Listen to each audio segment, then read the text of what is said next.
한 번에 합격 해커스. 안녕하세요. 자, 26년 경찰 1차 헌법 해설 강의 하겠습니다. 근데 지금 뭐 시험은 그렇게 어렵게는 안 나왔죠. 이제 평범하게 나오고 또 워낙 형사법이 어렵게 나와서 난리인데 우리가 이제 이걸 하는 이유는 뭐예요? 뭐 지나간 걸 아는 것도 중요하지만 앞으로 있을 시험을 대비하기 위해서 하는 거잖아요. 그런데 제가 늘 말씀드리지만 기본이 중요합니다, 여러분. 그래서 그럼 기본이 뭐냐? 이제 이런 질문을 많이 받더라고요. 기본에서 가장 중요한 건 뭐냐면 의사소통이 돼야 되잖아요. 이 법이라는 게 결국은 내가 어떤 법이 써 있고 그게 무슨 뜻인지 알아야 이해를 하니까 그 용어를 잘 배우시는 게 중요해요. 제가 이제 뭐 꼭 말씀드리고 싶은 게 용어, 그다음에 원리, 그 두 개를 알아야 그다음부터 암기를 하는 겁니다. 그래서 지금은 당장은 쉽게 나왔지만 나중에도 어렵게 나올 수 있기 때문에 언제든지 공부할 때 그걸 염두에 두시고 하셔야 되겠죠. 그래서 이제 한번 시작해 보겠습니다. 자, 그러면 1번 문제. 민주적 기본 질서 및 자유민주적 기본 질서에 관한 설명으로 적절하지 않은 거. 이제 이런 말이 어렵죠. 민주적 기본 질서, 자유민주적 기본 질서. 자, 그게 뭐예요, 제가?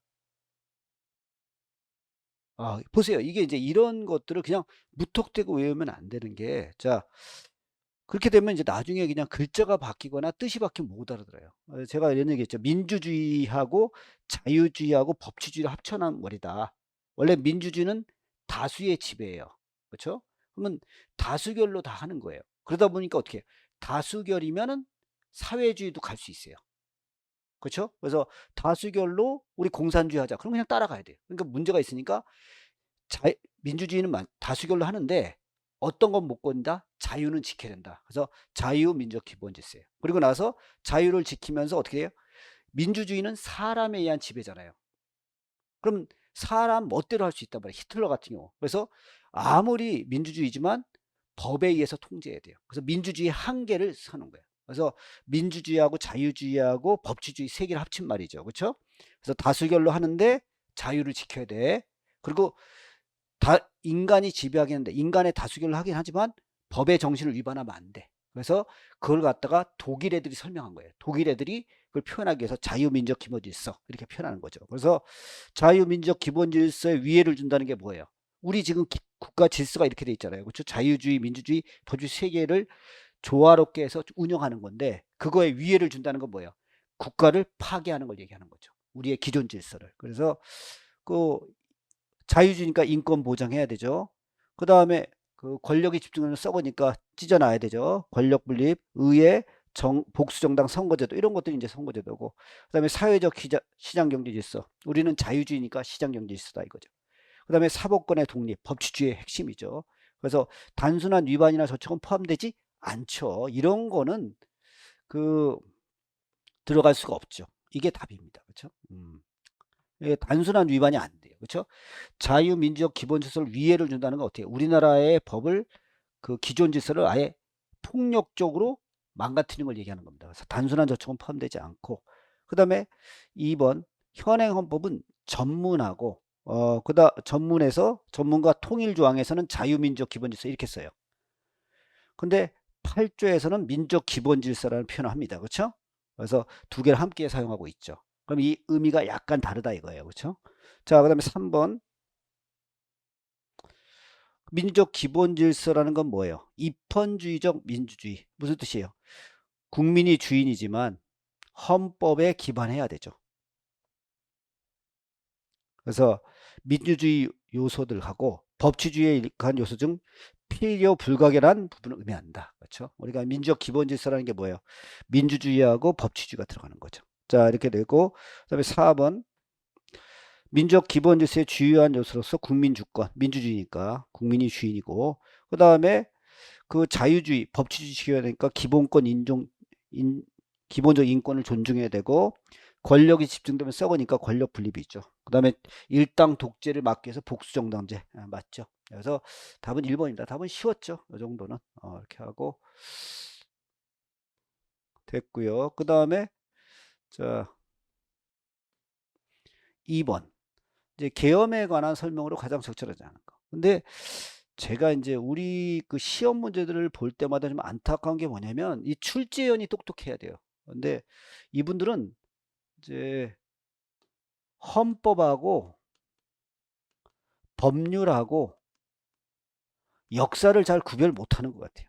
뭐 이게 비꼬는 말인데 우리가 이제 역사하는 건 지나간 걸 배우는 거잖아요. 그렇죠? 그럼 지나간 거에 뭐 역사도 그렇죠. 단순 암기 별로 좋아하지 않는데 뭐 왜요? 역사라는 걸 알아야 앞으로 시대에 살아가는 참고가 되는 거잖아요. 그리고 법률은 법에 써있는 대로 하는 거예요. 근데 헌법은 뭐예요? 이 국가 전체의 질서를 만드는 거예요. 국가 전체 질서를 만드는 거. 그러니까 요 법률이 뭐가 써 있느냐 이런 거. 그러니까 막 부속 법률 내는 사람도 있어요. 국회법에 뭐 그래서 헌법이 아니에요. 그다음에 헌법의 역사가 뭐가 의미가 있어요. 그렇죠? 그 배경이나 이런 걸 알았는데 우리나라는 시험 문제를 위한 문제를 내다 보니까 이런 걸 내거든요. 그러니까 이거는 제가 볼 땐 이분들은 헌법에 대한 이해가 좀 부족한 것 같아요. 그냥 무조건 법률 조문 외우고 역사나 외우는 걸 헌법으로 아는 그 좀 잘못된 생각이 있어요. 그래서 이 연역사 같은 거 저 별로 안 좋아하거든요. 왜 뭐하러 외우는지 모르겠는데 이게 한번 나왔죠. 특히 이제 이번엔 계엄 사태가 있었기 때문에 낸 것 같아요. 제가 볼 때는 뭐 그분의 의도는 이해하는데 이런 거는 그냥 한번 외우시면 되죠. 이런 거 뭐 다음에 또 나올 가능성은 없고 그렇죠? 그래서 1번 한번 읽으시면 그 재헌헌법에서 계엄을 선포한다고 규정했다. 예, 그렇겠죠. 한번 외우시면 되고 2번도 그렇고 3번, 4번이죠. 4번 72년 이제 7차 개정헌법에서 계엄제도를 폐지했다. 그럴 리가 없죠. 계엄은 폐지된 적이 없어요. 우리나라는. 그렇죠? 그래서 이게 4번이 틀립니다. 근데 이런 거는 그냥 한 번 듣고 외우시면 돼요. 그리고 다시는 나오기 좀 힘들죠. 우리가 이제 계엄 사태라는 게 그렇게 많은 게 아닌데 우리나라가 좀 이상한 상황이 벌어져서 그렇죠? 그래서 이거 외우시면 됩니다. 자,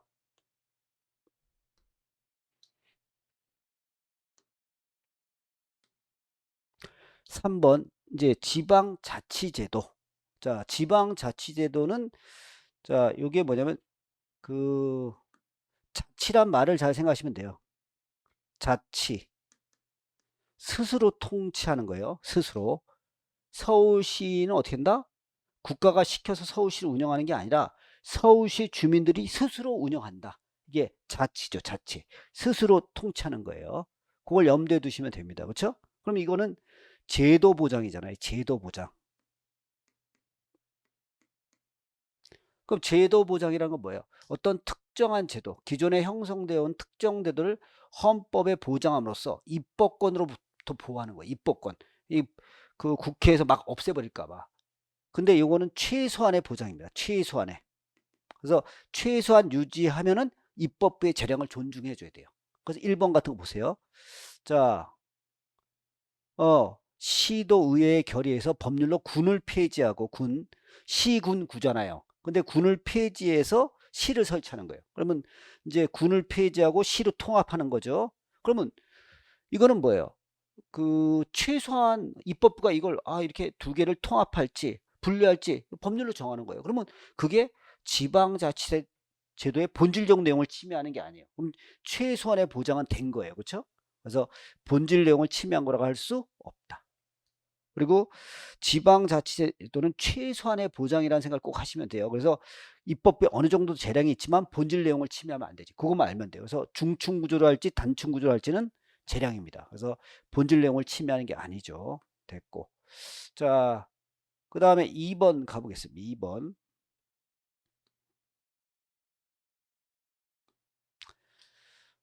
이거 써보니까 재밌네요. 자, 그래서 2번 지방자치단체장의 선거권 역시 요것도 헌법상 기본권입니다. 요거 맨날 하는 거니까 뭐 더 이상 얘기할 필요가 없고 이제 3번 보세요. 자, 자치 사무에 대한 감사예요. 광역 지방자치단체가 서울시가 뭐 동작구에 대한 감사. 그렇죠?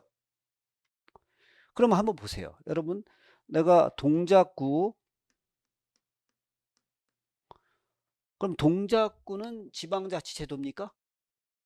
맞죠? 왜요? 구청장을 선거로 뽑아요. 구청장을 선거로 뽑습니다. 동작구청장을 선거로 뽑아요. 이게 지방자치제도. 그러면 니네 동작구 사람들은 주민들은 니네 자치단체장을 뽑아서 니네 스스로 운영을 해. 이게 지방자치의 뜻이에요. 근데 서울시가 이제 광역지방자치단체죠. 그럼 이 동작구청에 대해서 맨날 감사를 한다고 생각해보세요. 감사. 그러면 간섭이 심해져요. 그럼 자치가 깨져요. 깨져요. 그래서 함부로 하면 안 됩니다. 지금 그 얘기를 하고 싶은 거야. 여러분 생각해보세요. 내가 여러분들한테 야 네가 알아서 해 이렇게 해놓고 맨날 야 이거 잘못했어 이거 잘못했어 그러면 자치가 아니잖아요. 그 얘기예요. 그래서 보시면 쫙 지어놓고 여기 3번 보세요. 광역지방자치단체가 자치사무에 대한 감사에 착수하기 위해서는 그렇죠? 특정한 법령 위반 행위가 확인되었거나 위반 행위가 있으면 합리적 의심이 있는 경우만 가능하고 감사 대상을 특정해야 돼요. 그렇죠? 다 조지면 안 되잖아요. 그 다음에 특정하지 않고 게시하는 법령 위반 사항을 적발하기 위한 감사는 허용될 수가 없어요. 그렇죠? 이렇게 되면 지방자치가 깨지니까. 그렇죠? 그래서 이게 감사원 감사하고 달라요. 감사원 감사는 포괄적 감사가 됩니다. 이게 다르다는 거. 그래서 허용될 수 없다. 그러면은 맞는 얘기죠. 요거. 자, 그 다음에 이제 4번. 국가 기본도에 표시된 해상 경계선은 그 자체로 불문법에서 해상 경계선이 인정될 수 없으므로 그 해상 경계선을 기준하여 과거부터 현재까지 반복적으로 처분하고 지방자치단체가 단속 업무를 지방적으로 수행해 왔더라도 국가 기본도상의 해상 경계선은 여전히 지방자치단체 관할에 관한 불문법으로서의 기준이 될 수 없다. 아니죠. 우리가 이제 무슨 뜻이냐면 여기 이렇게 우리나라가 이렇게 있어요. 그럼 여기 충남이 있고 충북이 있어요. 그럼 여기 바닷가를 어디까지 점령할 거냐? 그러면 옛날에 여기서 이쪽에서 여기를 단속했다. 여기서 단속했다. 해상 경계선을 기준으로. 그럼 요게 그 뭐죠? 지방자치 관할에 대한 경계가 쓸 수 있다 없다? 있다. 옛날에 그런 거죠. 옛날에 여기 간척지 여기가 바다였을 땐 별 문제가 없어요. 바다 해상 경계선 쫙 놓고 여긴 너 이렇게 관할했는데 이게 이제 간척지가 들어가면서부터 어디까지가 내 땅이냐. 그래서 옛날에는 이 해상 경계선을 계속 해온 거 이게 관할에 관한 불문법의 기준이 될 수 있다. 이렇게 했었죠. 그래서 지금 같으면 이제 행정안전부가 그냥 간척지 같은 건 정합니다. 그래서 옛날 판례예요. 그래서 기준이 될 수 없다는 틀렸어요. 이게 기준이 될 수 있어요.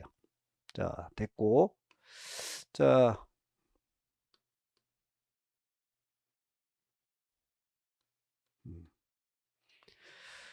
그 다음에 이제 4번 전문.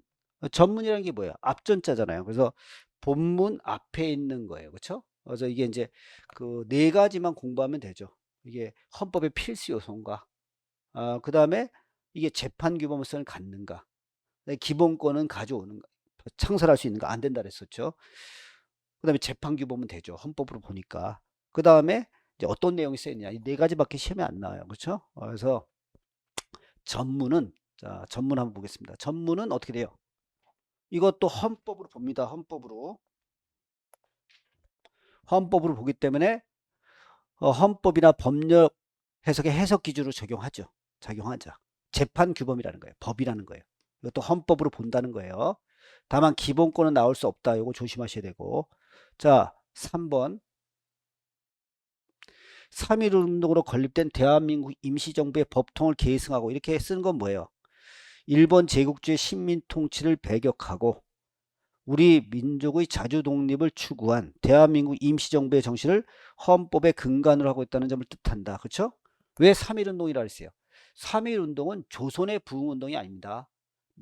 국민이 나라의 주인인 그 나라를 만들자고 주장한 거예요. 그래서 이게 근거가 되는 거예요. 됐고 그 다음에 자 전문에서 3.1운동의 정식과 4.19, 5.16이 들어간 건 어떻게 해요? 그 3공화국입니다. 3공화국. 5차 개정헌법이죠. 그래서 7차에 들어간 게 아니에요. 72년에 들어간 게 아니라 그 5차 개정 때 들어간 겁니다. 그래서 틀렸죠. 이것도 완전히 역사죠. 그냥 거의 외우는 건데. 자, 그 다음에 4번.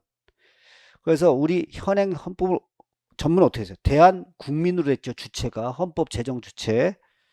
그 다음에 7월 12일 날 제정되고 7월 17일 날 공포가 됐죠. 그래서 그게 재헌절이 되는 거예요. 그래서 8차에 걸쳐서 개정한 헌법을 이제 국회 의결하고 국민투표 거쳐서 개정한다 해서 9차 개정임을 밝히고 있는 거죠. 맞습니다. 요거 너무 쉽죠. 늘 보던 거니까. 이렇게. 자,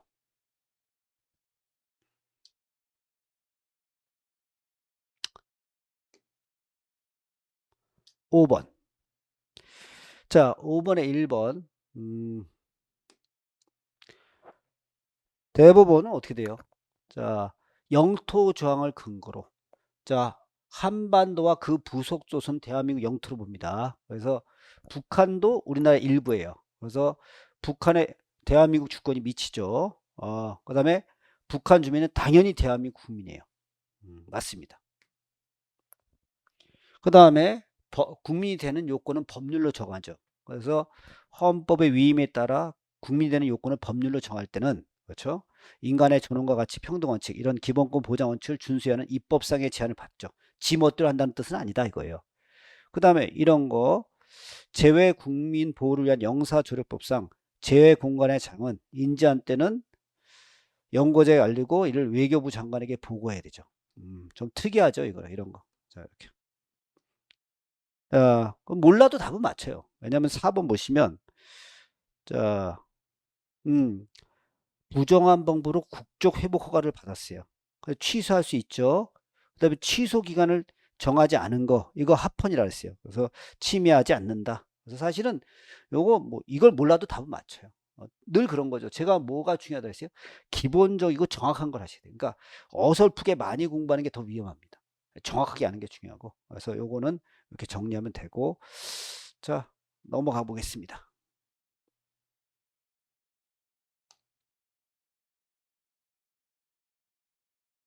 6번.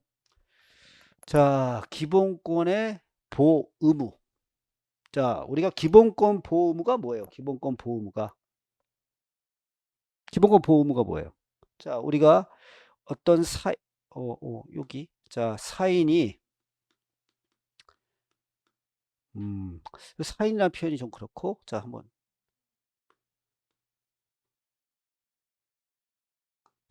기본권 보호의무가 뭐냐 하면, 자, 보세요. 자, 우리가 10조에 보면은, 국민의 불가침의 기본적 인권을 확인하고 보장할 의무가 있어요. 국가가 국민의 기본권을 보장할 의무가 있어요. 이 보장할 의무는 어떤 게 있을까요? 야, 두 가지가 있어요. 야, 국민 건드리지 마. 이게 소극적이죠. 자유권 같은 거. 그 다음에 야, 이런 걸 해줘. 이게 적극적이에요. 국가가 국민한테 해줘야 된다는 거예요. 그렇죠? 근데 이거 적극적인 건 또 다시 두 가지가 있어요. 어떤 거냐면 국가가 직접 국민을 위해서 해줘야 될 때가 있어요. 사회적 기본권 같은 거. 그 다음에 어떤 거냐면 국민이 다른 국민에 대해서 기본권을 침해할 위험성이 있을 때 국가로부터 이걸 막아달라. 즉 사인에 의한 기본권 침해가 있을 때 국가로부터 지켜달라고 하는 거. 이게 기본권 보호 의무입니다. 그렇죠? 기본권 보호 의무. 이거는 근거가 어디서 나와요? 헌법 10조에서 구하는 사람도 있고 객관적 가치 질서에서 구하는 사람이 있어요. 그럼 여기는 지금 무슨 문제를 내고 싶었냐면 자, 이 사람의 말뜻을 잘 보세요. 여기서 지금 말하고 싶은 건 뭐예요? 헌법 10조는 인간의 존엄과 가치를 주체임을 천명하고 그 다음에 국가 권력이 국민의 기본권을 침해하는 걸 금지하고 더 나아가 적극적으로 기본권 보호할 의무가 있음을 선언하고 있다. 즉 10조가 근거다 그 얘기하는 거예요. 제가 아까도 얘기했지 10조에 의해서 국민의 기본권을 보장할 의무가 있다. 그 보장할 의무에서 직접 국가가 도와주는 게 아니라 사인이 피해를 준 걸 도와주는 것도 의무가 들어가 있다. 그래서 여기서 근거를 끌고 오겠다. 그 얘기 하고 싶은 거예요. 그렇죠? 요거. 자, 그 다음에 맞죠? 그래서 일정한 경우 국가는 사인에 의한 국민의 환경권 침해. 자, 사인이 국민의 환경권을 침해하면 이럴 때 어떻게 해요? 그 국가가 나서서 기본권 보호 조치를 취할 의무를 부담하죠. 맞습니다. 3번. 그러면 이 기본권을 보호해 줄 의무는 어떻게 된다는 거예요? 그러면 누가 해야 돼요? 입법부가 해야 돼. 입법부. 그렇죠? 자, 입법부가 이걸 보호하기 위해서 노력을 해야 돼요. 노력은 어떻게 돼요? 최대한 노력해야죠. 최대한. 근데 입법부가 어떤 노력을 했는지 안 했는지 이걸 심사할 때는 어떻게 돼요? 심사할 때는 최소한의 조치도 안 했을 때 필요하고 유효 적절한 수단을 전혀 안 했을 때 처벌하는 겁니다. 위반인 거예요. 그걸 과소보호금지 원칙이 위반이라고 그래요. 그럼 볼까요? 그래서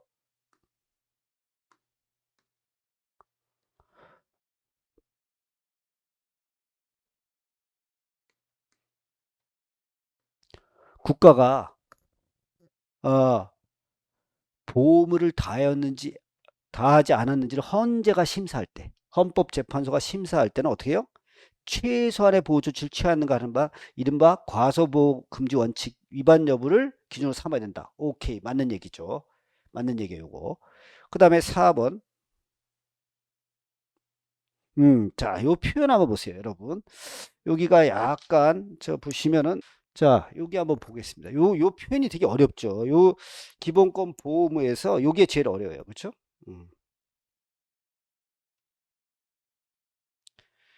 자, 개별 사례에서 과소보호인지 위반 여부는 기본권 침해가 예상되어 필요한 위험 사항에 대응하는 보호 조치 내역이 문제되는 자, 이게 무슨 뜻이냐면 조금 말이 어렵죠. 한번 봅시다. 자, 기본권 보호무가 뭐라 했어요? 여기다 쓸게요. 여기 화면이 겹쳐서 좀 그런데. 자, 어떤 사인의 기본권을 침해할, 그렇죠? 침해할 위험성이 있는 거예요. 위험성. 그럼 이럴 때 국가로부터 이거를 지켜달라고 하는 거예요. 국가로부터 야, 국가, 지금 얘가 나의 기본권을 침해할 것 같아. 그러니까 네가 좀 이거를 막아달라. 그럼 어떻게 돼요? 앞으로 있을 위험을 대비하기 위해서 안전을 만들어 달라 이렇게 돼요. 안전하게. 그럼 보시면 자, 요 표현 보세요. 기본권 침해가 예상되어 보호가 필요한 위험 상황, 이거죠. 위험한 상황에 대응하는 보호 조치. 어떤 보호 조치를 할지 이해할 수 있죠? 자, 보세요. 지금 그 기본권 보호물을 잘 이해하셔야 돼. 사인의 기본권을 침해할 위험성이 있을 때, 야, 네가 좀 이거 막아달라. 그래서 안전한 조치를 취해달라. 이렇게 요구하는 거예요. 그러니까 지금 보시면 보호가 필요한 위험 상황에 대응하는 보호 조치 내용. 그렇죠?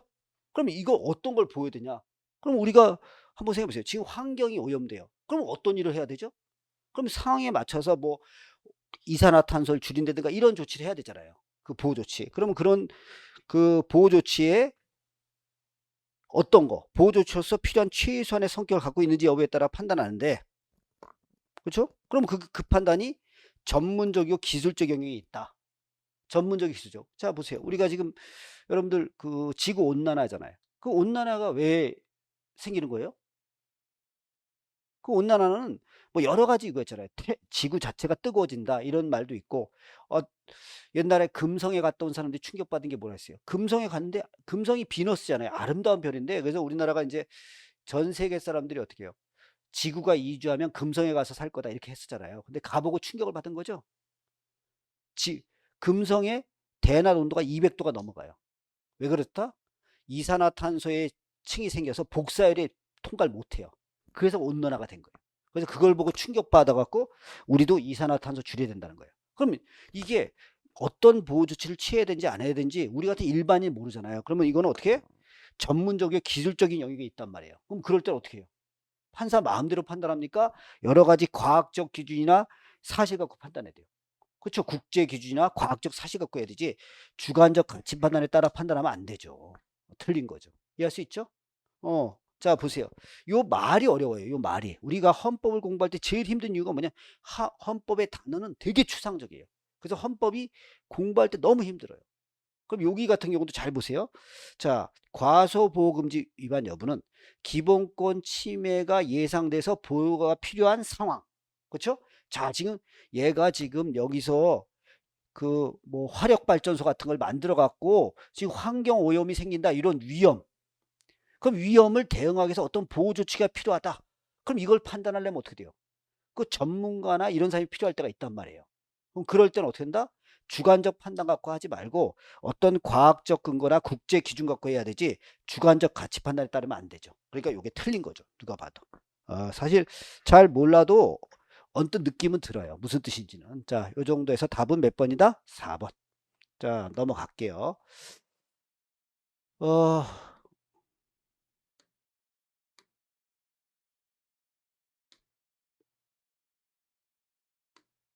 됐어. 자, 그 다음에 6번을 했고 7번 금융위원회 위원장이 시중은행을 상대로 투기과열지구 내 고가 아파트 15억 초과에 대한 주택 구입용 주택담보대출을 금지한 조치.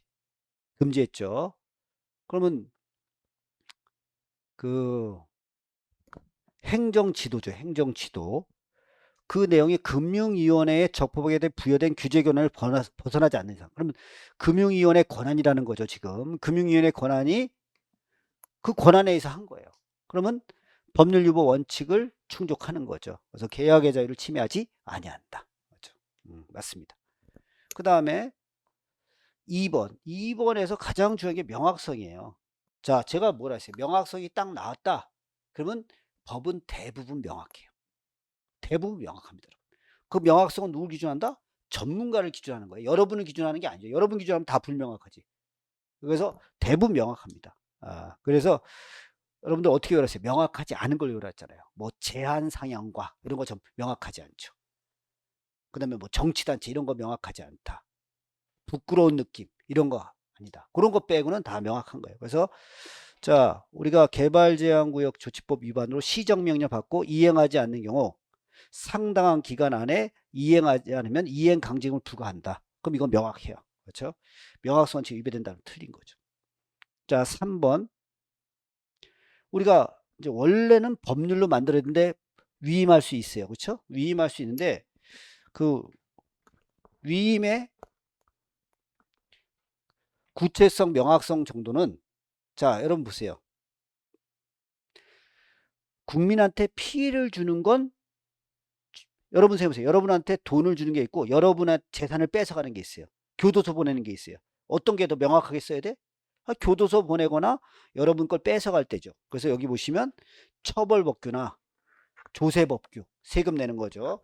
같이 국민의 기본권을 직접적으로 제한할 소지가 있는 때는 법규의 구체성, 명확성 요구 정도가 강화되고, 그렇죠? 그 위임의 요건과 범위가 일반적인 급부행정, 돈 주는 것보다 더 엄격하게 규정해야 돼요. 맞죠? 자, 그 다음에 4번. 명확성 원칙. 자, 여러분, 명확성 원칙 웬만한 명확성 위반 아니에요. 그래서 재산의 관리 처분에 관한 사항, 이거 명확합니다. 답은 몇 번? 2번. 이렇게 하시면 됩니다. 자, 그 다음에 8번. 8번. 자, 수용자의 기본권 제한에 관한 이제 수용돼 있는 사람은 교정시설이나 이런 데 수용돼 있는 사람이죠. 자, 수용자라 하더라도 원래 수용자는 뭐예요?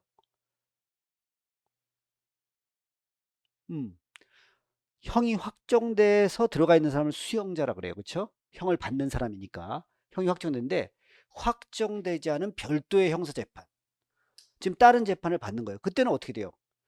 요 별도의 형사재판에서 미결 수용자가 똑같아요. 확정 판결 안 난 거예요. 그렇죠? 그런데 이 사람은 어떻게 해요? 무죄로 추정한다 이 뜻이에요. 그 재판에서만은. 근데 형사재판의 피고인으로 출석하는 사람한테 사복을 안 입혀요. 그럼 어떻게 돼요? 자, 보세요.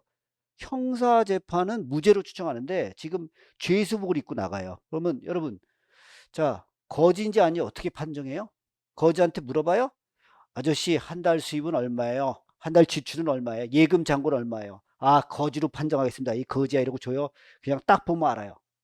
딱 보면 알잖아요, 여러분. 그런 거 보세요. 그럼 이 사람한테 지금 무죄로 추정해야 되는데, 그러면 가서 재판에 가서 싸워야 돼요. 근데 이 사람한테 사복 착용을 안 해요. 그럼 어떻게 죄수복을 입고 나가는 거예요. 그럼 딱 보자마자 저 자식 죄수네 이렇게 생각할 수 있잖아요. 그렇죠? 그러면 이게 공정한 재판 받을 수가 있을까요? 공정한 재판이라는 게 뭐예요? 무죄 추정의 원칙에서 방어 기회를 줘야 되는데 벌써 선입관이 들었으니까 이거 공정한 재판 아니죠. 그 다음에 쪽팔리잖아요. 인격권. 그래서 사람들이 손가락질 할 거 아니에요. 행복주권 침해다. 예, 맞죠. 그 다음에 2번. 자, 수형자가 이번엔 뭐예요? 변호사를 적결합니다. 제가 변호인과 변호사는 다르다 그랬어요. 어떻게 다르다 그랬어요? 변호인은 형사사건이고 변호사는 형사사건 이외의 변호사를 얘기하는 거예요. 그러니까 이건 지금 헌법소원 사건이잖아요. 근데 이 변호사를 하려면 어떻게 돼요? 자, 이 사람은 뭐로 받 권리예요? 이거는 재판 청구권입니다. 재판을 받을 권리예요. 우리가 형사사건은 변호인 조력을 받을 권리로 보장하는 거고 이 일반 사건의 변호사를 만나는 건 뭐예요?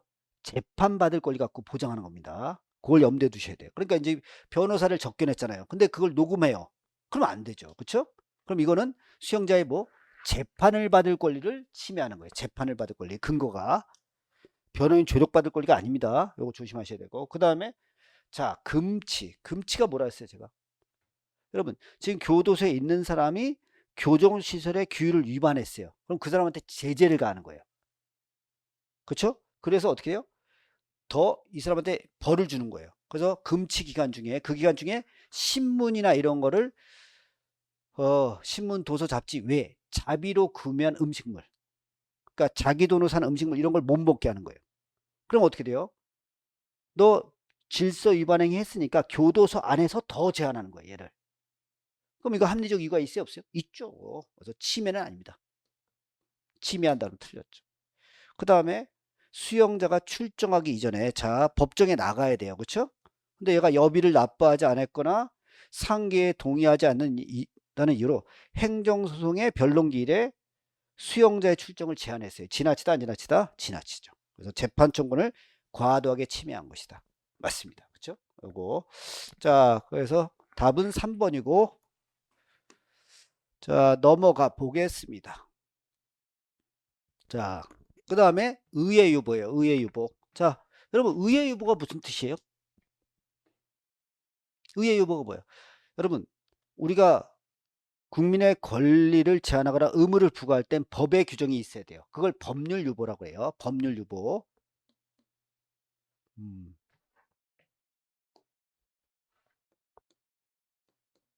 유보가 무슨 뜻이에요? 이게 다 일본 말이라서 여러분이 이해가 안 되는 거예요. 근거. 법률의 근거를 두세요. 이 뜻이에요. 그렇죠? 국민의 권리를 제한하거나 의무를 부과할 때는 꼭 법률의 근거가 있어야 돼요. 법률 유보예요. 그러면 근데 이거는 법률은 국회가 만들죠. 의회가 만들어요. 근데 법률에서 위임을 줄 수 있어요. 원래 이게 원칙입니다. 근데 아니야, 이건 절대 위임 안 주고 국회가 무조건 해야 돼. 그걸 의회 유보라고 그래요. 이거는 무조건 의회가 정해놔야 돼. 이해할 수 있죠? 자, 우리가 법률 유보는 뭐예요? 권리를 제한하거나 의무를 부과할 때는 꼭 법률로 해. 근데 위임을 주는데 위임을 절대 못 주고 의회가 꼭 해야 되는 게 있어. 그게 의회 유보라고 표현하는 거예요. 그럼 위임이 안 된다 이 뜻이에요, 여러분. 자, 그러면 보시면 여기 기후위기 대응을 위한 탄소 중립 녹색 성장 기본법 조항에 따라서 감축 목표에 관한 요게 중요해요. 대강의 정량적 어떤 정해진 양의 수준도 규정을 안 한 거예요. 그렇죠? 그럼 이건 법률 유보 원칙 위반입니다. 요거 최시 판례죠. 이렇게. 자, 그다음에 지우고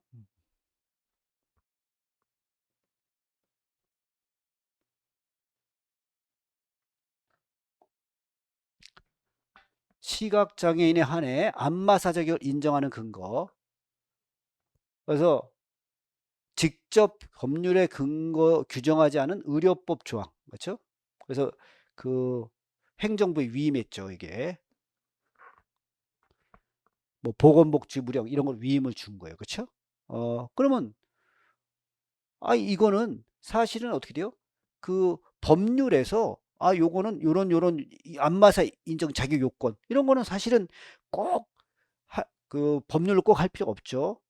왜냐면 요런 정도 요런 요건을 갖춰라. 그리고 요건의 자세한 내용은 행정부 보건복지부령으로 보내겠다. 그거 가능하거든요. 그래서 요거는 의회 유보 원칙을 위반한 것은 아니다. 맞고요. 그 다음에 자, 도시환경정비사업의 시행자인 토지 등의 소유자가 사업 시행 인가를 신청하기 전에 얻어야 하는 토지 등의 소유자 동의 요건이에요. 그러니까 무슨 뜻이냐면 도시환경정비사업의 시행자가 되려면 요 요건을 받아야 된다는 거예요. 그럼 이게 어떻게 돼요? 자, 여러분 그 도시환경정비사업의 시행자가 되면 어떻게 해요? 토지를 막 수용하고 이런 국가 대신의 권한이 생겨요. 국가 대신 막 수용할 수 있는 권한이 생긴단 말이에요. 그러면 막강한 권한을 주는 거예요. 그러니까 이건 굉장히 중요합니다. 그래서 위임 주면 안 돼요. 그렇죠? 그래서 규약에 정하게 한 거 자치 규약으로 정하면 안 돼요. 이건 의회 유보 원칙 위반입니다. 이해할 수 있죠? 이거는 막강한 권한을 주는 거예요. 여러분, 내가 집 짓고 싶다 그래서 옆집 땅 마음대로 사들일 수 있나요? 걔가 싫어 그런데도 사들일 수 있어요? 없어요. 하지만 국가는 강제로 사들여요. 도로 같은 거 개설할 때 똑같은 얘기예요. 이건 이 요건이 되면 강제로 사들일 수 있기 때문에 아주 중요하단 말이에요. 그래서 의회가 꼭 정해야 돼요. 틀렸어요. 그 다음에 4번. 자, 그 다음에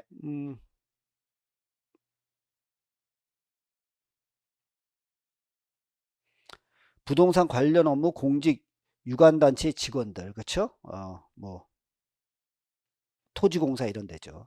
부동산의 취득 일자, 취득 경위, 소득원을 기재할 의무를 부과하는 공직자 윤리법 조항은 구체적인 적용 대상을 법률로 규정하지 않고, 자, 그러면 어떻게? 부동산 관련 업무나 취급하는 유관단체 직원들은 이런 걸 기재해라. 그리고 그 기재하는 적용 대상, 그럼 뭐 토지공사라든가 뭐 이런 거, 그러면 토지공사 등 내용들은 어디다 정한다? 대통령으로 위임한 거예요.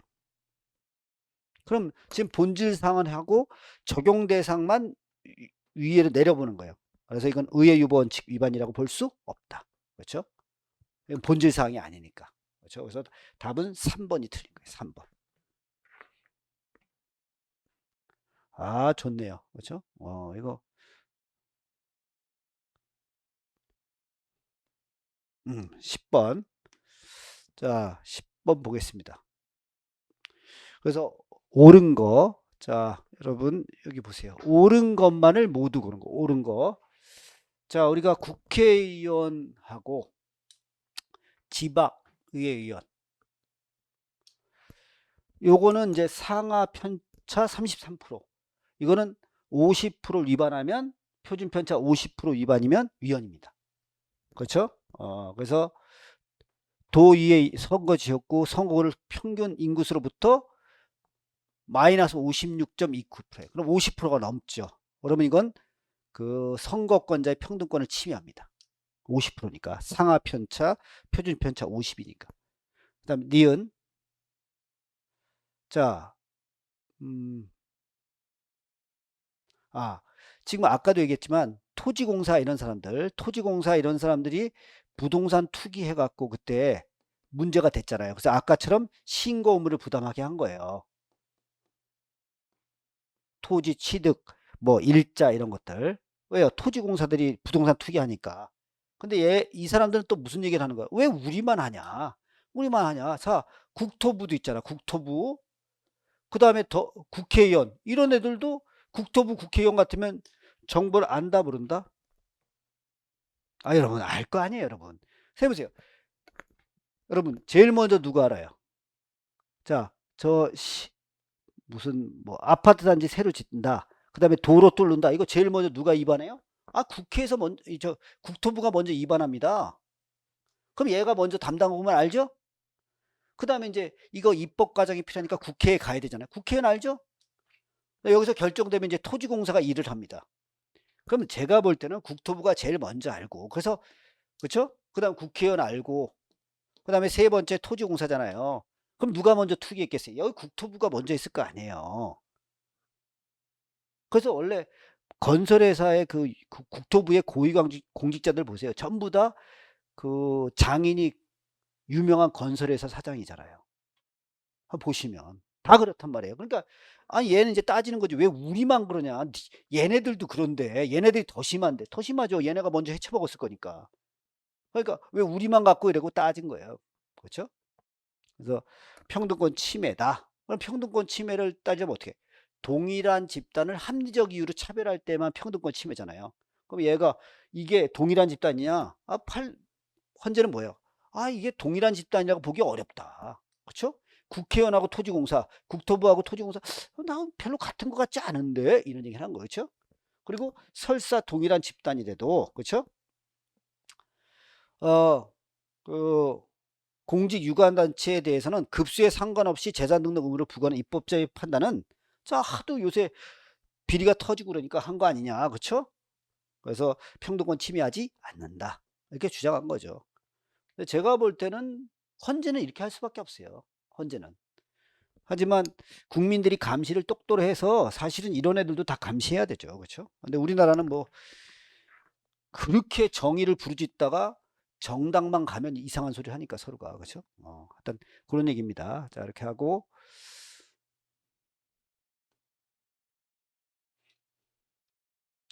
자, 디귿.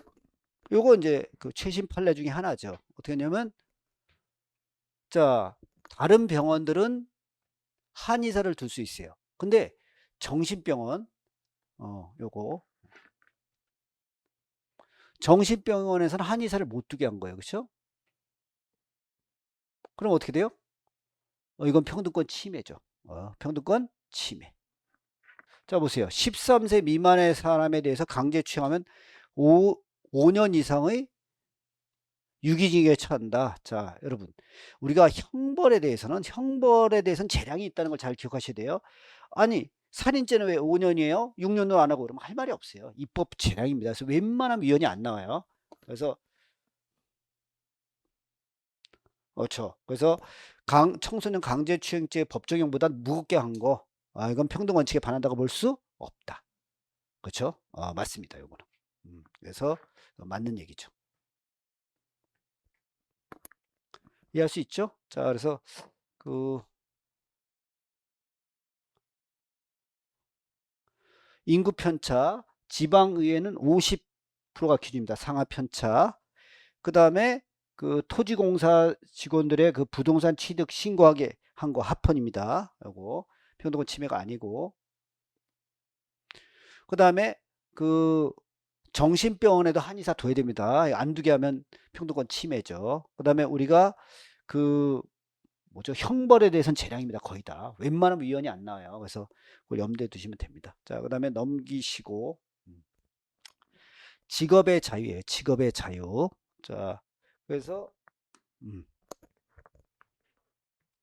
우리가 근로계약 체결 시에 뭐 임금, 근로시간 이런 것들을 서면 교부 방법으로 명시하도록 하고 위반하면 벌금을 하는 거야. 그러니까 사용자는 뭐라 그래? 아니 나하고 종업원 사이에 지금 하는 거고 내가 하면서 야 너 임금 얼마 줄게 근로시간 얼마 이런 거 구두로 하면 되지 꼭 서면으로 해야 되고 이걸 갖다 또 안 한다고 벌금 때려 이거 직업의 자유 제한 아니야 이렇게 주장하는 거예요. 왜 그렇다? 분쟁의 소지를 없애기 위해서 해놓은 거예요. 그 다음에 근로자를 보호하기 위해서. 그래서 이건 침해가 아닙니다. 자, 2번 운동 전용 면적 300제곱미터 이하인 체력 단련 장업의 경우 한 명 이상의 체육 지도사를 배치해라. 그렇죠? 근데 체육 시설 업자들은 체육 지도자를 두게 되면 어떻게 돼요? 돈이 드니까 이제 싫었겠죠.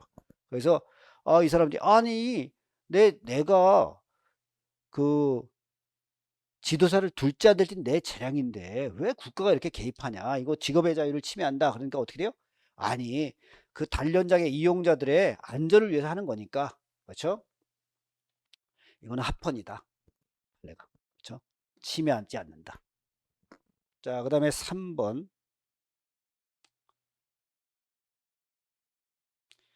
증권의 모집, 사모, 사모펀드, 사적인 모집 고려해서 거짓 기재가 된 문서 등을 사용하여 재산의 이익을 얻고자 하는 행위를 금지하고 이를 처벌해. 당연히 이런 거 처벌해야 되죠. 그렇죠?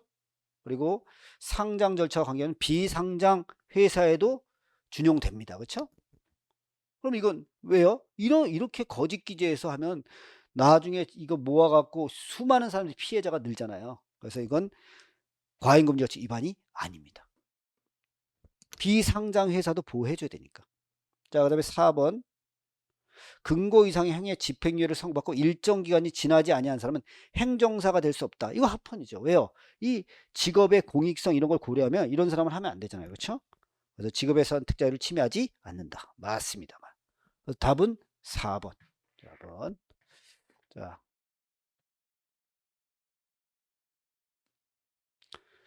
12번. 재산권. 자,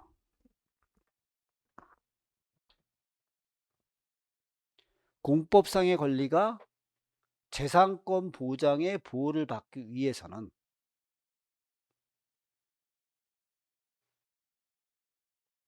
자, 여러분 보세요. 자, 우리가 재산권이라는 건 어떻게 해요? 재산권은 내 마음대로 사용 수익 처분할 수 있어야 돼요. 그리고 이 권리는 무조건 귀속 주체가 있어야 됩니다. 그렇죠? 그러면 내가 만약에 연금 청구권, 그러면 국가에 대해서 연금 청구할 수 있다. 그 연금 청구할 수 있는 권리가 뭐냐? 그럼 어떻게 돼요? 그게 권리가 되려면 어떻게 재산권을 보려면 그 권리가 권리 주체에게 귀속돼요.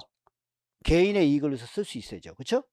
그러니까 의료보험 적립금 이건 내가 쓸 수가 없어요. 근데 연금 청구권은 법률로 규정이 돼서 매달 며칠 날 얼마씩 줘라. 그러면 그럴 땐 가능하죠. 내가. 그래서 나한테 귀속되어 있어야 되고 그 다음에 어떻게 돼요? 일방적 급부에 의한 것이 아니라 이게 무슨 뜻이에요? 여러분 부조금이 뭐예요? 부조금. 우리가 상부 상조할 때 이 부조금을 씁니다. 그럼 뭐 어떻게 내가 결혼 부조금 낼 때 그 사람이 그 노력해서 받는 거예요? 그냥 내가 일방적으로 줘. 일방적으로 줘. 그게 부조예요. 부조금. 그러면 내가 부조금 10만 원 냈더니 친구가 이 자식아 50만 원 갖고 와. 이거 요구 못해요. 그래서 내 권리가 되려면 일방적 급부에 의한 게 아니라 노력이 있어야 돼요. 자신이 행한 급부의 등가물에 해당하는 것이어야 되고 그 다음에 생존확보에 기여해야 된다. 요 정도가 돼야 공법상의 권리는 재산권을 보호받는다 이거예요. 그렇죠? 그럼 연금 한번 청구하면 돼요. 내가 연금을 탈 수 있는 기회가 60이 되면 탄다 그래요. 그럼 50살에 내 기부하고 있지만은 돈 내고 있죠. 그러면 60살 돼야 타잖아요. 그때쯤 돼야 돼요. 그러면 내가 이거에 대해서 돈을 내고 그 요건을 다 갖추면 그때 가서 내 재산권이 되는 거죠. 그걸 이렇게 표현한 거예요. 그래서 권리 주체에 귀속돼야 되고 그 다음에 국가 일방적으로 준 게 아니라 자신의 노력이 들어가야 된다는 거예요. 생존에 기여되고 그 다음에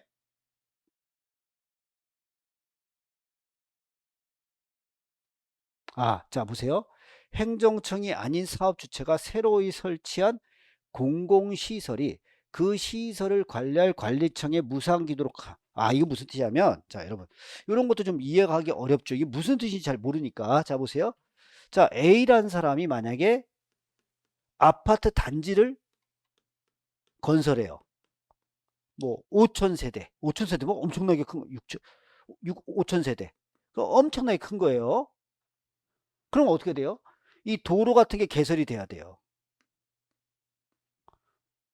근데 이 도로라는 게 결국은 뭐예요? 이 아파트 사람들을 위해서 개설되는데 이 도로의 공사비를 세금으로 낸다. 그럼 말이 안 되잖아요. 이거 말이 안 되는 거잖아요. 그럼 니네가 내서 만들어. 그래서 얘네가 만든단 말이에요. 그럼 아파트 안에 도로 이렇게 만드는 거예요. 지네가 쓰기 위해서. 그렇죠? 근데 이 도로가 다른 도로랑 이렇게 연결이 돼요. 아니면 이렇게 지나가는 도로라든가 한번 잘 생각해 보세요.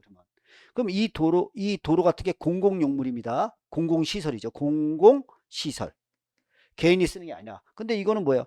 이 아파트 주민들이 자기들 편의를 위해서 여기다 건설한 거 이렇게. 일로 나가고 하기 위해서 이렇게 만드는 거 도로를. 근데 만약에 이거를 요 부분을 이 아파트 우리가 졌으니까 요거 우리 거 이렇게 되면 어떻게 돼요? 나중에 이 아파트 팔거나 이러면 지금 이게 공공시설이잖아요. 공공시설이면 일반인이 다 쓸 수 있어야 되는데 잘못하면 여기를 쓸 수 못하게 돼요. 그래서 분쟁이 엄청 많이 생겨요. 그래서 아예 자 행정청이 아닌 사업주체 자 A라는 사람이 아파트 지면서 도로를 개설해요. 이렇게 그게 공공시설이야. 그럼 어떻게 그 시설을 관리할 관리청에 무상으로 귀속되게 돼요. 무상으로. 그래서 이건 뭐냐면 결국 이 공공시설을 만들 때 누가 비용을 부담하고 그 다음에 누가 관리할 거냐 이거를 정리해 주는 거예요. 이해할 수 있죠? 그럼 니네가 졌는데 니네 거다 이렇게 하면 어떻게 돼요? 그게 원래 가장 좋지만 그럼 문제가 생기니까 이걸 무상귀속하게 한 거잖아요. 그래서 이거는 공용수용이 아닙니다. 공용수용이 아니에요. 그렇죠? 그래서 이거는 어떻게 그 공공시설의 설치 비용하고 누구한테 소유권을 주는지 이거 분배하는 거예요. 그래서 23조 3항에 의한 공용수용이 아닙니다. 이거 틀렸죠. 자, 3번. 가축의 살처분. 가축을 죽이는 거죠. 그러니까 무슨 뜻이냐면 우리가 이제 그 광우병 이런 거 돌아요. 그러면 그 소를 죽이고 이러잖아요. 그럼 이거는 공용 수용이 아니에요. 그렇죠? 사회적 제약입니다. 사회적 제약. 23조 2항이죠. 그래서 원래 23조 3항 재산권 공공 필요에 의한 재산권의 수용 사용 및 제한 및 보상. 그렇죠? 그것은 법률화하고 정당한 보상을 해야 된다. 이렇게 써 있잖아요. 그게 23조 3항인데 거기는 안 들어가요.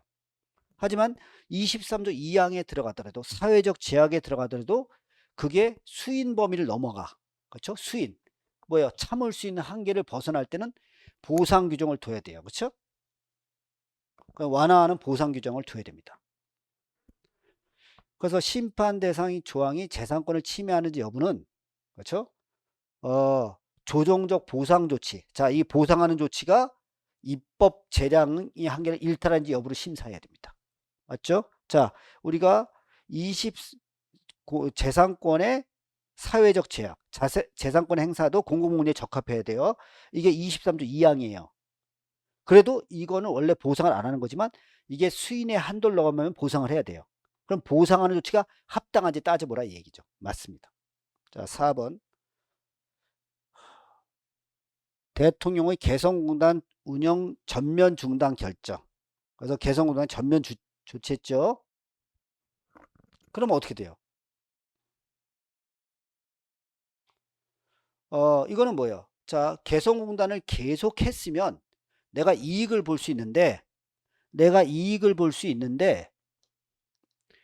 지금 대통령이 중단 조치를 취하는 바람에 내가 이득을 못 봤잖아. 이렇게 주장한 거예요. 그래서 영리 획득의 기회 이렇게 주장하는 거예요. 근데 여러분 이건 재산권이 아닙니다. 여러분 권리가 되려면 어떻게 해요? 내가 처분할 수 있어야 돼요. 그것만 잘 외우면 돼요. 이게 자, 그럼 보세요. 내가 내 소유권이에요. 내 볼펜이야. 그럼 내 볼펜은 내 마음대로 사용 수익 처분이 가능합니다. 근데 자, 개성공단 계속해 말어. 이건 내 마음대로 할 수 있는 게 아니에요. 그래서 이거는 재산권이 될 수가 없습니다. 그래서 재산권의 범위에 속한다고 보기 어렵다. 자, 됐죠. 그래서 답은 몇 번이다? 2번. 2번. 이거 보세요. 자, 행정청이 아파트 지으면서 도로를 설정해요. 그 도로를 만들어야 돼요. 그럼 도로를 아파트 건축업자로 만들려고 하고 그거를 국가에 무상 귀속해요. 그러니까 이거 공용 수용 아니냐? 근데 판례가 이거는 이 공공시설을 누가 비용할지 안 할지 부담하는 절차라는 거예요. 이건 사회적 제약이지 공용 수용이 아니다. 이해할 수 있죠? 꼭 기억하셔야 됩니다. 아주 좋은 문제죠. 자, 그 다음에 13번 부담금이죠. 부담금. 여러분 부담금이 뭐예요? 부담금이 제가 뭐라 했어요? 부담금이 뭐예요? 여러분 우리가 자 세금은 뭐예요? 세금을 내면 국가가 받아요. 국가가 받아서 어떻게 해야 돼요? 집도 짓고 뭐 다리도 놓고 아파트도 짓고 뭐 여러 가지 쓰잖아요. 그걸 뭐라 그래요? 여러 군데 쓰니까 일반 재정이라 그래요. 일반 재정에 사용하는 게 부담금입니다. 그 다음에 내가 전기세 썼어요. 그러면 그게 사용료를 내는 거죠. 그게 사용료예요. 그 다음에 어떻게 돼요? 내가 자 경유차를 샀어요. 경유차를 샀는데 뭐라 그래요? 환경 개선 부담금 500 내라고 하는 거예요. 이게 부담금입니다. 부담금. 그럼 여기서 가장 중요한 건 뭐라 했어요? 그럼 왜 환경 경유차 사지 왜 나만 불리냐? 그래서 여기서 관련성을 따져야 돼. 왜 나만 내느냐? 그 관련성을 따져야 돼. 그게 부담금이에요. 자, 특정한 공익사업 환경 개선을 위해서 하는 거예요. 그래서 관련성이 있는 사람한테 금전급부 부담하는 거 그게 부담금입니다. 그러면 부담금하고 세금하고는 어떤 차이가 있어요? 밀접한 관련이 있는 사람한테 내는 거냐 이건 세금 내는 능력이 있느냐 이게 전혀 달라요. 얘는 특별한 관련성이 있는 사람한테 부과하는 거고 요거는 수익이 난 곳에 세금 때려서 일반 재정으로 쓰는 거예요. 자, 그럼 개별 부담금이라는 게 있어요. 개별 부담금. 자, 개별 부담금을 한번 볼게요. 개별 부담금. 이거 무슨 뜻이냐면 제가 만약에 여기서 어떤 땅을 이제 그린벨트의 땅을 샀어요. 그럼 그린벨트의 땅은 싸단 말이에요. 이걸 싸게 사갖고 내 골프장을 지었어요. 그럼 엄청난 수익을 봅니다. 그러면 그 수익 본 부분에서 세금을 때리는 거예요. 그걸 개발 부담금이라고 그래요. 개발 부담금. 근데 이거는 자, 그럼 이게 이름은 부담금이에요. 이름은 부담금이에요. 근데 실제로는 이거 조세 아니냐, 이게 문제가 된 거예요. 이름은 부담금인데. 그러면 부담금하고 세금의 가장 큰 차이 뭐라 했어요? 형식 갖고 따지는 게 아니에요. 본질 갖고. 제가 그랬잖아요. 이 수익이 난 곳에 세금 때려서 일반 재정에 사용하면 세금이고, 밀접한 관련성이 있는 사람한테 때리면, 그리고 특정 용도로 사용해야 돼. 그게 부담금이야. 그럼 이거는 보니까 일반 재정에 사용한다는 거예요. 그래서 이거는 조세라는 거예요. 조세. 그럼 특별 부담금이 아니라 조세입니다. 그래서 특별 부담금이랑 틀렸어요. X. 이건 조세입니다. 실질이. 이해할 수 있죠? 일반 재정에 쓰기 때문에. 자, 됐고, 그 다음에 2번. 자, 골프 회원제로 운영하는 골프장 시설의 입장료의 부과금. 이게 특별 부담금이죠. 그러면 특별 부담금을 부과할 때는 어떻게 된다 했어요? 밀접한 관련성이 있을 때 왜 나만 내야 되냐? 근데 왜 걷었냐면 국민체육진흥의 계정 재원으로 쓰는 거예요. 그럼 국민체육진흥계정하고 골프장 이용자하고는 전혀 관련성이 없다는 거예요. 그렇죠? 그래서 이건 평등원칙 위반이다 아니다? 위반이다. 그 다음에 자, 한강 수계 상수원 수질 개선 및 주원 지원에 관한 변경. 이게 무슨 뜻이냐면, 자, 여러분, 자, 한강에서 우리가 어떻게 해요? 수돗물을 끌어다 써야 돼요. 수돗물을 여기서 써야 돼요. 취수원이라고 그래. 이게 취수원. 물을 취득하는 원천이에요. 그럼 여기 오염되면은 수도가 다 개판되는 거잖아요. 개판. 참 표현이 좀 그런데. 자, 그래서 이 취수원을 보호하려면 어떻게 돼요? 여기서 환경 오염 행위를 금지해야 돼요. 그래서 요 주변 지역은 상수원 보호법이라고 해서 여기는 완전히 그 아무것도 못해요. 그래서 국민한테 엄청 피해를 줘요. 그러니까 애들 여기 있는 사람들이 불만이 많잖아요. 그래서 어떻게 이 사람들 지원 사업 하는 거예요. 지원 사업. 돈 주면서 시끄럽지 않게 하는 거죠. 그래서 이 그 물 사용하는 서울에 사는 사람한테 부담금을 부과해서 여기다 돈을 주는 거예요. 결국 이거는 뭐야? 여기 취수원 지역에 있는 주민들을 돈을 줘서 해결하기 위해서 하는 재정조달 부담금입니다. 재정조달 부담금. 그렇죠? 맞죠? 그래서 이건 합헌이죠. 적합한 수단입니다. 자, 그 다음에 4번. 텔레비전 방송 수신료. 그렇죠? 이것도 어떻게 돼요? 그 KBS를 운영하기 위해서 공영방송 사업 운영하기 위해서 경비가 필요하잖아요. 그래서 수상기를 소지한 특정 집단에 부과하는 특별 부담금이죠. 이거는 뭐 세금도 아니고 KBS를 위해서 쓰는 거니까. 그래서 수익자 이득 봐서 하는 것도 아닙니다. 그래서 특별 부담금이죠. 그래서 답은 1번입니다. 자, 개발 부담, 우리가 부담금하고 조세는 실질 갖고 따져요. 실질 갖고. 이름 갖고 안 따진다. 그럼 개발 부담금은 일반 재정에 쓰이기 때문에 국가하고 지방자치의 재정 수입에 분배되니까 이것은 세금이다. 특별 부담금이 아니에요. 그 다음에 우리가 부담금을 부과할 땐 관련성이 있어야 돼요. 골프장에다 부과하는 부과금은 국민체육진흥 계정의 재원으로 쓰는 건 관련성이 없다는 거예요. 그래서 이거 안 된다. 이해할 수 있죠? 자, 그 다음에 상수원 수질 개선 부담금. 자, 요런 거는 어떻게 돼요? 요거는 재정조달 부담금입니다. 요거 이해할 수 있죠? 자, 이렇게 하고 넘어가겠습니다.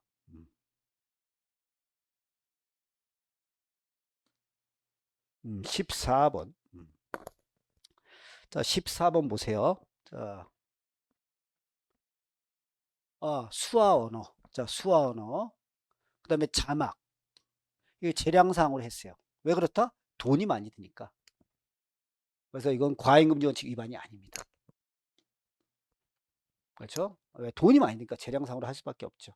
그래서 2번 지방자치단체장 선거에 후보자 1인만 등록했어요. 그러면 투표 실시하지 않고 왜 없으니까 당선을 결정하는 거 이건 침해 아닙니다. 그 다음에 선거 현재 1년 이상 징역 근거형을 선고받고 집행이 종료되지 않거나 집행 중에 있는 사람 이 사람 선거권이 없죠. 하지만 집행유예는 집행을 안 하는 거니까 선거권 같습니다. 맞죠? 자, 육군 훈련 군사교육 받는 훈련병에 대해서 19대 대통령의 선거에 대한 토론회 시청을 금지했어요. 그렇죠? 근데 이게 선거권 침해한다고 훈련병이 따진 거죠. 대단한 분이에요. 이게 이렇게 국가의 대단한 분이죠. 그렇죠? 우리 같으면 생각도 못 해요. 훈련소 뒹굴다 보면 정신이 없는데. 그렇죠? 대단한 분이에요. 그렇죠? 근데 이거는 뭐예요? 여기서 뭐라 했어요? 다른 수단을 통해서 선거 정보를 알 수 있다는 거예요. 그래서 선거권 침해라고 볼 수는 없다. 그래서 답은 1번 됐습니다. 자, 이제 이 기계가 좀 익숙해지네요. 넘어가시고 15번. 처음에 이거 좀 잘 안 써갖고 제가 불편했었는데 좋네 이거. 자, 보세요. 우리가 청원법에서 청원권이 뭐라 했어? 청원권. 그건 권리잖아요, 권리. 그러면 청원이라는 게 뭐예요? 이런 걸 바랍니다. 그리고 국가한테 얘기하는 거잖아요. 요청, 소원 이런 거잖아요. 그럼 내가 나 우리 집 앞에 도로가 다리를 놔주세요. 너무 전철 타러 가기 너무 힘들어요. 그러면 지어줘야 되나요? 권리라는 건 뭐예요? 내가 어떤 사람한테 특정한 걸 요구할 수 있는 힘이란 말이에요. 그게 권리예요. 그럼 청원권은 뭐예요? 그럼 내가 요청한 거 다 해달라는 그런 게 아니라 그 청원을 심사하고 결과를 알려줄 의무까지 있다는 거죠. 그게 중요한 거지. 그래서 청원을 수의 심사하여 그 결과를 통제할 것을 요구할 수 있는 권리를 말한다. 오케이, 요거죠, 요거. 그 다음에 법원이나 헌법재판소에 대해서 청원할 수도 있죠. 틀렸어요. 앞에서 없다 이러면 되고. 그 다음에 청원인은 공공의 제도 또는 시설 운영에 해당하는 경우 온라인 청원 시스템에 공개하도록 청원할 수 있어요. 그래서 이제 관심을 끌어모으는 거죠. 그래서 4번 우리가 이제 국회의원 동의를 받아서 하거나 국민 동의받아서 할 수 있어요. 그렇죠? 그래서 일정 수 이상의 국민 동의받아서 할 수 있습니다. 그래서 답은 몇 번? 2번. 2번 틀렸죠. 자, 이렇게 됐고 넘어가서 자, 16번. 이게 점점 편해지네요. 자, 5.18 민주화. 요게 이제 중요한데 그 정신적 손해, 보상금 지급 결정에 동의하면 정신적 손해에 대한 화해가 성립된 것으로 보는 5.18 특별법. 그렇죠? 근데 뭐냐면 이 5.18 민주화 보상에는 우리가 이제 손해는 세 가지가 있잖아요. 손해 3분설에서 소극적 손해, 적극적 손해, 위자료 세 가지가 있습니다. 근데 지금 5.18 민주화 운동 등의 관련 보상은 요 두 개만 써 있어요. 소극적 손해하고 적극적 손해. 그러면 위자료에 대해서는 보상해 준 적이 없어요. 근데 여기에다 동의하면 보상금 결정에 동의하면 이것도 청구 못한다. 그럼 말이 안 되잖아요. 그래서 국가배상 청구권 침해입니다. 오케이, 맞습니다. 그 다음에 이제 2번 우리가 이제 국가배상법이 뭐예요? 공무원의 직무집행 행위로 인해서 그 피해를 받은 국민은 국가에 대해서 배상을 청구할 수 있죠. 여기서 직무집행을 당하여 이거는 뭐예요? 외형설입니다. 외형 보고 하는 거예요. 그렇죠? 그래서 그 행위 자체의 외관을 판단해서 하는 겁니다. 그래서 공무원의 직무집행행위로 보여지면 되지 그거 실질적으로 직무행위에 속할 필요 없어요. 외형으로만 보고 판단합니다. 그래서 이거 틀렸어요. 2번. 자, 국가배상 청구권에 대해서도 민법 또는 그 밖의 법률에 소멸시효 규정이 적용되는 거예요. 그렇죠? 헌법 위반이 아니죠. 이것도 일용한 기간이 되면 권리에 잠자는 자는 보호할 필요 없으니까 없애는 거예요. 합헌이죠. 우리가 이제 그 순직한 군인의 유족이 다른 법령에 따라 보상을 지급받을 수 있을 때는 손해배상 청구할 수 없도록 한 국가배상법 규정이 있어요. 이게 법률이죠. 근데 이거는 헌법 29조 2항에 근거한 거예요. 이중배상 금지. 그래서 이거는 위헌이 나올 수가 없죠. 일탈했다고 볼 수 없다. 왜? 헌법에 서 있으니까. 답은 몇 번이다? 2번. 자, 조금만 더 참으시면 돼요. 이제 다 했어요. 자, 17번. 수학권.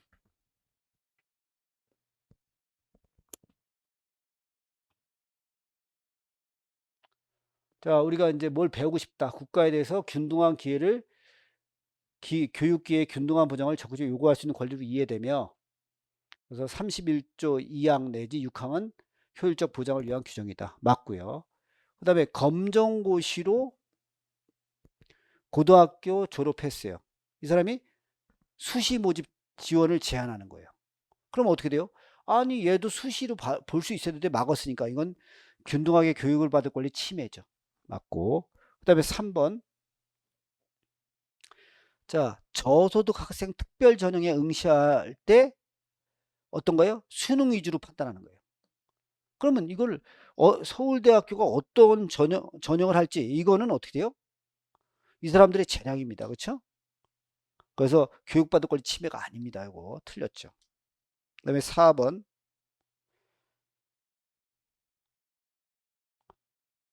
자, 의무교육은 무상이잖아요. 그렇죠? 그래서 수업료나 입학금, 면제, 학교, 교사 등 인적 물적 설비 기반, 그다음에 시설 유지비, 이런 재원 마련, 실적 균등을 위해서 필요한 불가한 비용이 모두 무상에 들어간다, 안 들어간다? 들어간다. 그리고 의무교육 무상의 개념이죠. 이 정도 됩니다. 답은 몇 번? 3번. 뭐 많이 푼 거니까. 자, 그 다음에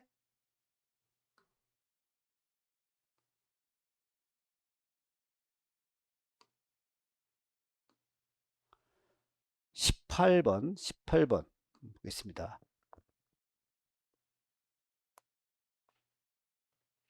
여기 뭐가 있어요? 죄형법정제 명확성 위반.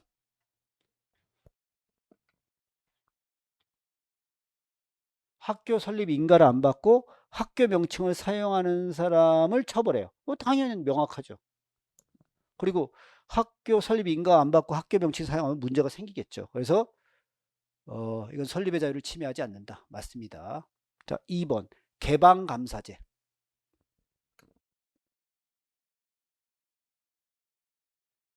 그럼 우리가 이제 뭐예요?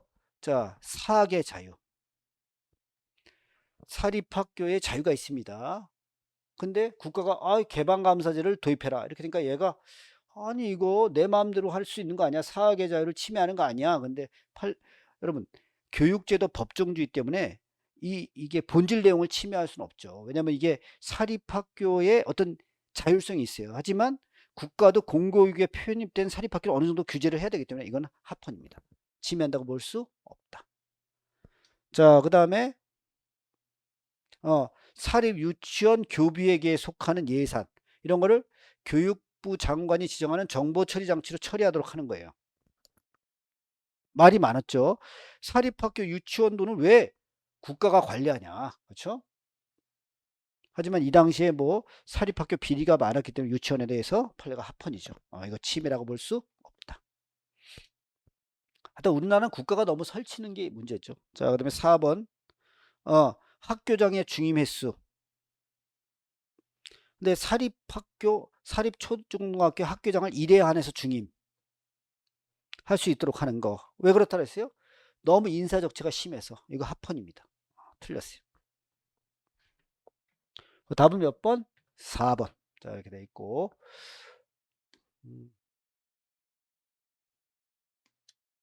19번 한번 보겠습니다. 자,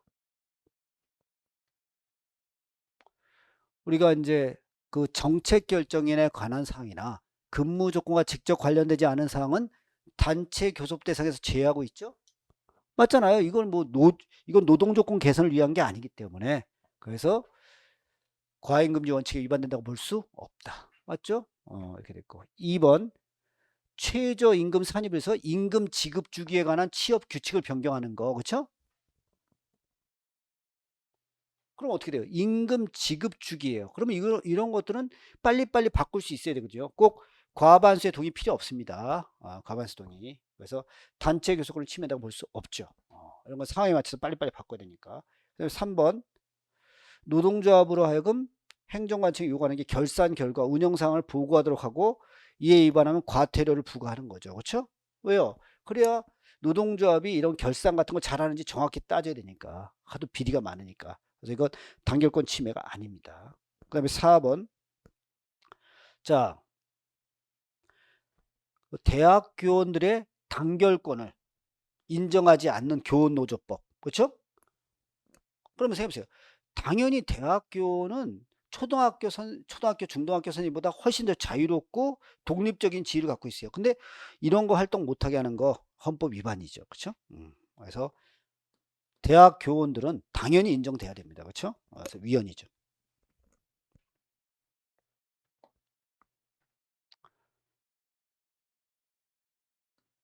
라스트. 자, 20번입니다. 1항 직계열적 배우자 동거가족. 그래서 형을 면제. 이 친족 상도례죠. 친족 상도례.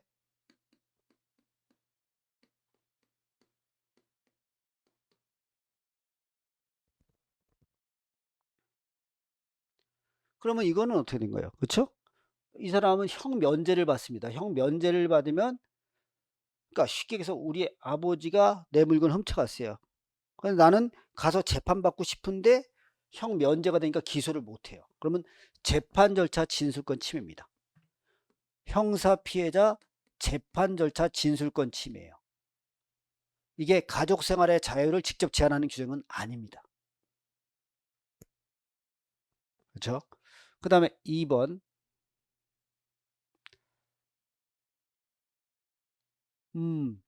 자, 가족 관계 등록부의 제작성에 관한 사무처리 지침. 근데 얘는 어떻게 됐어요? 그 혼인 무효 사유가 한쪽 당사자나 제3자의 범죄 행위로 인한 경우만 제작성을 해줘요.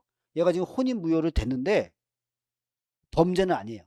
그러면 그 기록이 그대로 남아있잖아요. 그대로 남아있으니까 얘가 야 이거 쪽팔리다.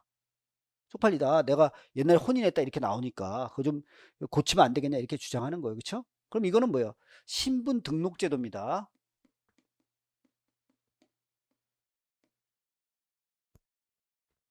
이게 혼인과 가족 생활을 결정할 자유를 제한한다고 볼 수 없죠. 이거는 신분상의 등록 제도지. 그렇죠?